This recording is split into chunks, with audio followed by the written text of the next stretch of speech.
Ladies and gentlemen, welcome to Chanel Jasmine, the best novel Chanel for romantic stories. Hai guys, selamat datang di channel Jasmine, channel terbaik untuk menyimak novel-novel romantis. Mohon dukung channel ini dengan subscribe, like dan share video-video yang ada di channel ini. Terima kasih.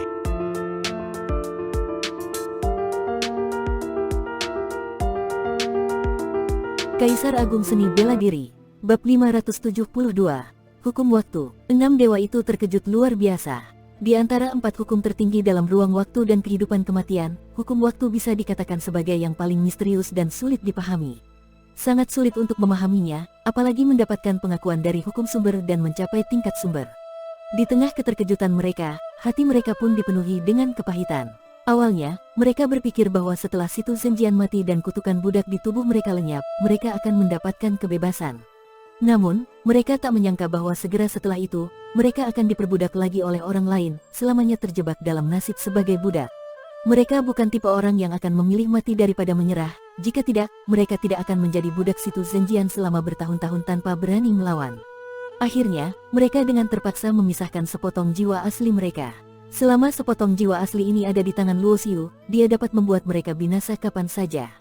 Selain itu, memisahkan sepotong jiwa asli mereka akan memengaruhi fondasi mereka, sehingga hampir tidak mungkin bagi mereka untuk mencapai tingkat yang lebih tinggi di masa depan.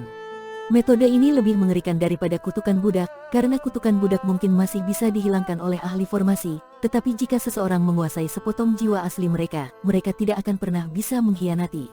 Membawa 6 dewa kembali ke gerbang gunung sekte suci mistik, Luo Xiu mengeluarkan manik rahasia dan melepaskan gerbang gunung Tarsuna dari dalamnya. Setelah semua orang Tarsuna dimasukkan ke dalam manik rahasia, indera mereka terputus oleh hukum ruang, sehingga mereka tidak mengetahui apa yang terjadi di luar. Saat ini, ketika mereka melihat keadaan gunung yang hancur dan porak-poranda, banyak dari mereka merasa gentar. Di puncak gunung spiritual tertinggi, di mana dahulu berdiri aula utama sekte suci mistik, sekarang sudah runtuh. Luo Xiu menugaskan 6 dewa untuk membantu Lin Zifeng memimpin para murid Tarsuna membersihkan medan perang, kemudian mendirikan balai reinkarnasi di tempat tersebut. Luo Xiu. Begitu melihat Luo Xiu, Yan Yuer langsung berlari ke pelukannya. Sebelumnya, dia mendengar bahwa ada ahli tingkat Raja Dewa yang mengejar Luo Xiu, dan dia sangat khawatir. Kini melihat Luo Xiu kembali dengan selamat, dia merasa lega dan tidak bisa menahan emosinya. Berbeda dengan Yan Yuer yang penuh gairah, Yan Siruo tampak tenang, menatap Luo Xiu dengan mata jernih seperti air musim gugur, membawa perasaan yang rumit. Siapa sebenarnya aku, pikirnya dengan kebingungan yang semakin mendalam, karena kenangan dari kehidupan masa lalu dan masa kini saling bertabrakan. Luo Xiu tidak memperhatikan keanehan Yan Siruo, karena Yan Yuer yang berada di pelukannya menggunakan telepati untuk memberitahunya sesuatu. Fen Wuxin memberitahu Kaxian bahwa kamu telah mendapatkan harta dari rahasia Dewa Perang. Mendengar ini, alis Luo Xiu sedikit mengerut. Dia sudah memperkirakan bahwa Feng Wuxin akan menebak hal ini, namun dia tidak menyangka bahwa Feng Wuxin akan memberitahu Cha Ziyan tentang hal itu. Di dalam balai reinkarnasi, Cha Ziyan keluar sambil memegang tangan Xiao Jiangming, menatap Luo Xiu dengan tatapan bertanya-tanya, bingung, dan penasaran.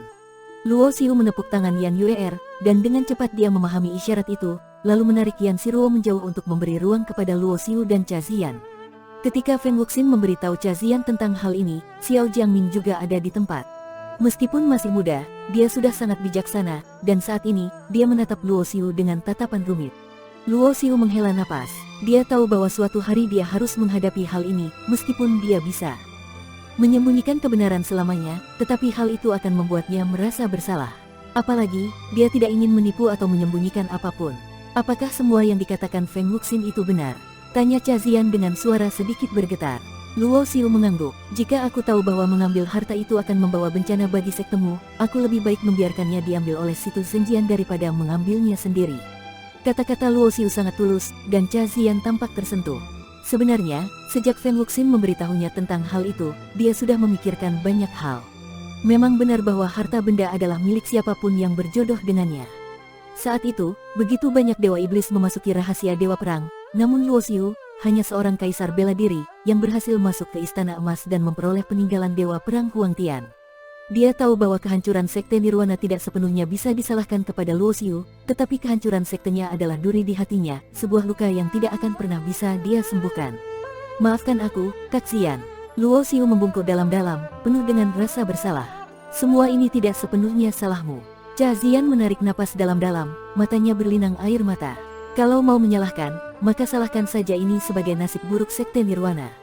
Mungkin jika bukan karena harta itu, suatu hari nanti bencana lain juga akan menimpa kami. Mendengar kata-kata itu, hati Luo Xiu bergetar. Dia tidak menyangka Cha Ziyan tidak menyalahkannya, tetapi ketika dia melihat air mata yang menggenang di mata Cha Ziyan, dia tahu bahwa dia hanya berusaha memberikan dirinya alasan untuk merasa tenang. Dia tidak ingin menyalahkan Luo Xiu, tetapi di sisi lain, dia juga tidak bisa melepaskan rasa bersalah itu, sehingga dia hanya bisa menyalahkan semuanya pada takdir. Hal ini membuat Luo Xiu merasa tersentuh, karena dia tahu Cha Ziyan mengatakan hal tersebut agar dirinya tidak merasa bersalah. "Situ Zhenjian sudah aku bunuh," kata Luo Xiu. Cha Ziyan terkejut, menatap Luo Xiu dengan ekspresi tidak percaya. "Kamu membunuhnya?" Meskipun dia tahu bahwa Luo Xiu tidak akan berbohong tentang hal semacam ini, dia tetap sulit percaya karena Situ Zhenjian adalah Raja Dewa, sedangkan Luo Xiu baru berlatih berapa lama. Luo Xiu tidak memberikan penjelasan lebih lanjut, hanya mengangguk untuk memastikan bahwa dia benar-benar telah membunuh Situ Zhenjian. Air mata yang berusaha ditahannya akhirnya mengalir deras. Cha Ziyan menangis terisak, "Terima kasih sudah membalaskan dendam sekteku. Kak Ziyan terlalu merendah. Saat aku mendengar kabar tentang kehancuran Sekte Nirwana, aku sudah bersumpah dalam hati bahwa begitu aku memiliki kekuatan yang cukup, aku pasti akan membunuh Situ Zhenjian dengan tanganku sendiri." Tatapan Luo Xiu dipenuhi dengan niat membunuh, dan juga Sekte Kebajikan, mereka juga ikut berperan dalam kehancuran Sekte Nirwana. Setelah pertempuran ini, Sekte Suci Mistik pada dasarnya sudah hampir punah. Gunung spiritualnya hancur, formasi pelindungnya rusak, tetapi urat spiritual di bawah tanah tidak terlalu banyak mengalami kerusakan. Jika dibangun kembali, tempat ini masih bisa dikembalikan menjadi tanah suci untuk berlatih. Feng Wuxin, yang memegang metode dari Sekte Suci Mistik, melarikan diri bersama beberapa jenius dari Sekte Suci Mistik, dan Sekte Kebajikan mengejar mereka. Luo Xiu tahu bahwa mereka pasti akan kembali suatu hari nanti. Dia tiba-tiba menghela napas. Meskipun Cha Ziyan tidak menyalahkannya karena mengambil pecahan sari cahaya abadi, dia bisa merasakan adanya jarak yang terbentuk di antara mereka. Mereka tidak lagi sedekat dulu. Dulu, Xiao Jiangming sangat menyukainya, tapi sekarang pun ada jarak di antara mereka. Luo Xiu tahu bahwa apa yang dilakukannya tidak salah, namun ada beberapa hal di dunia ini yang tidak bisa diukur dengan benar atau salah. Boom! Beberapa hari kemudian, terdengar ledakan keras dari kekosongan, dan ruang besar retak membentuk pusaran ruang. Beberapa sosok keluar dari pusaran itu, dipimpin oleh kebajikan dan 5 dewa lainnya. 5 dewa dan 1 pemimpin. Ini adalah kekuatan terakhir yang tersisa dari Sekte Kebajikan. Bagi sebuah sekte kuno yang memiliki sejarah panjang, meskipun banyak murid biasa yang tewas, itu tidak akan merusak fondasi mereka.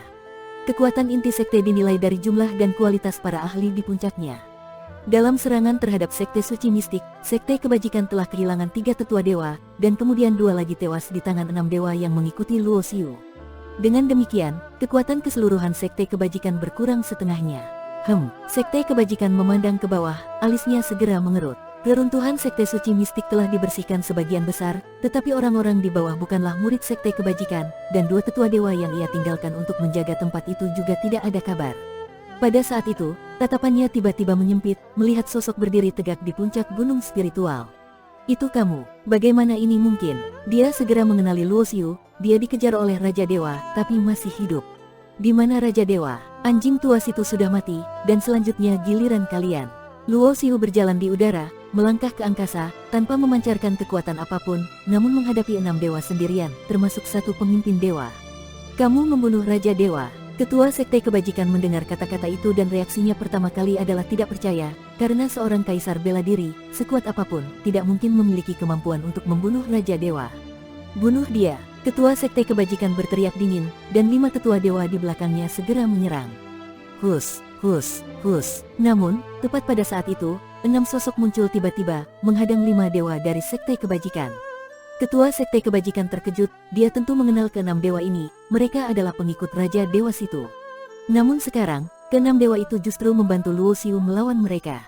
Apa yang sebenarnya terjadi? Perasaan buruk mulai merayapi hati Ketua Sekte Kebajikan, dia tidak menyangka bahwa hanya dalam beberapa hari sejak ia pergi mengejar Feng Wuxin, begitu banyak hal telah berubah.